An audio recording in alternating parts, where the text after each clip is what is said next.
welcome back to Baltimore and Building 46. I'm Katie, this is Ross.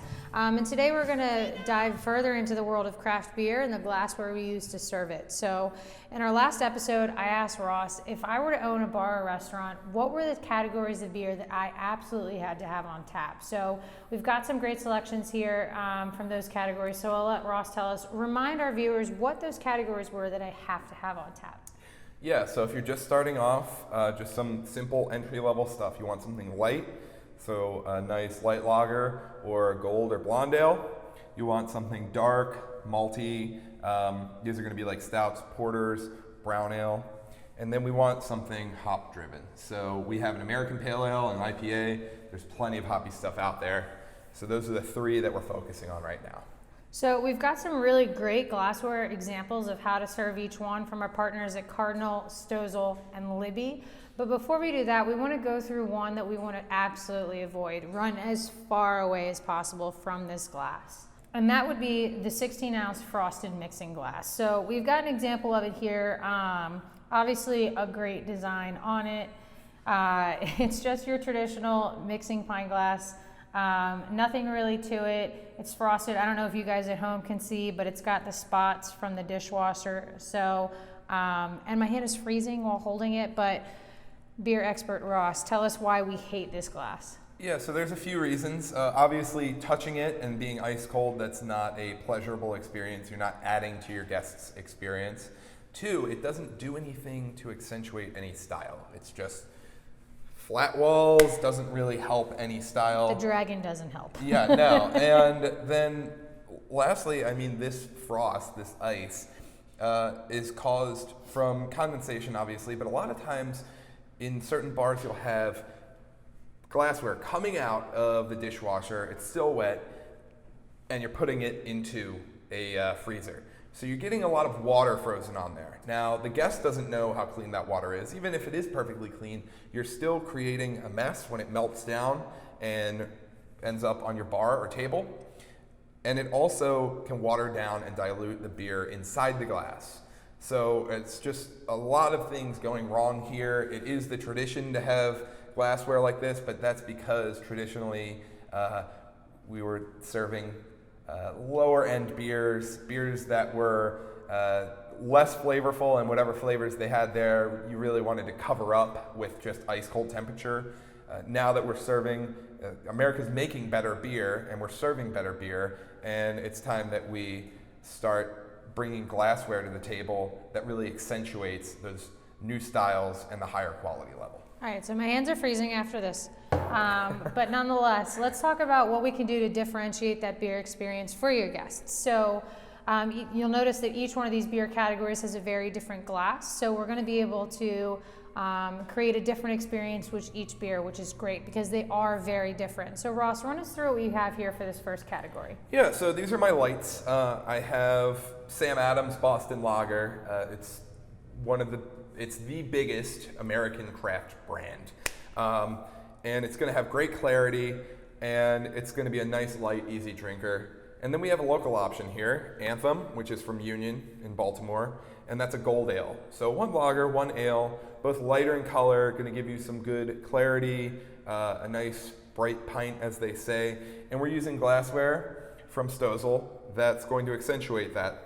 As pointed out last episode, we've got that slightly more narrow body, and that's going to allow a little bit more light to pass through. It's going to really brighten up the color of the beer and just be pleasurable to look at. Before you even taste the beer, you'll see it come to your table, and it'll look very appetizing. So we've seen Stozel in a lot of places, and as you guys know, Oneida is the importer for Stozel here in the U.S. Love to see them on this table today. So moving on to our hearty beers, our stouts, our malty beers, what do you got for us? Yeah, so we've got two darker options, both stouts. One's a coffee milk stout, and that's from Stone, which is a California brewery. And then we've got a black licorice stout, it's Kalamazoo stout, from Bell's in Michigan. And you see the glass that we're using is from Cardinal, and it's somewhat reminiscent of the no-neck pint that we used last time. The difference is the serving size, and you'll see that between all of these, the actual volume carried by each piece of glassware is a little bit less, and that's to make sure that when you're pouring a packaged product at a table, you're getting a nice full glass, so your presentation is great, and people feel like they're really getting their money's worth. But it also helps for draft pours. If you want to get a little bit more out of each keg, you can go with a slightly smaller glass, especially if it's a higher end glass company like these three. It's going to increase your presentation and make everything a little bit nicer, but it's also going to save you a little bit of money in the long run. So it more than pays for itself as far as presentation, guest experience, but on top of that, you're saving money with slightly smaller pours. Very cool. So this has been a personal favorite of mine for quite some time now. I've been on some sort of stout kick, but I know that we've talked before that the hobby beers are really where, you know, they seem to be the trend. They seem to be making a lot of the money these days in the industry. So walk us through what we have for hops.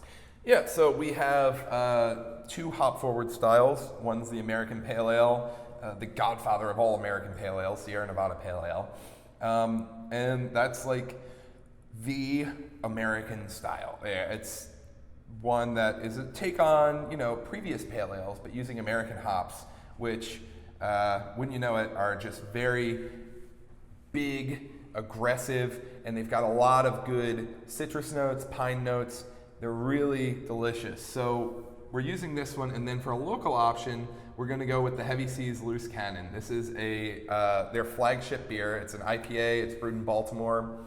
And it's going to have some of those same notes, but the cool thing about an IPA, India Pale Ale, is that it was developed when the English colonized India, and shipping beer from there to India, it would end up, and it wouldn't have kept through the journey. Obviously, shipping times were a little bit longer then.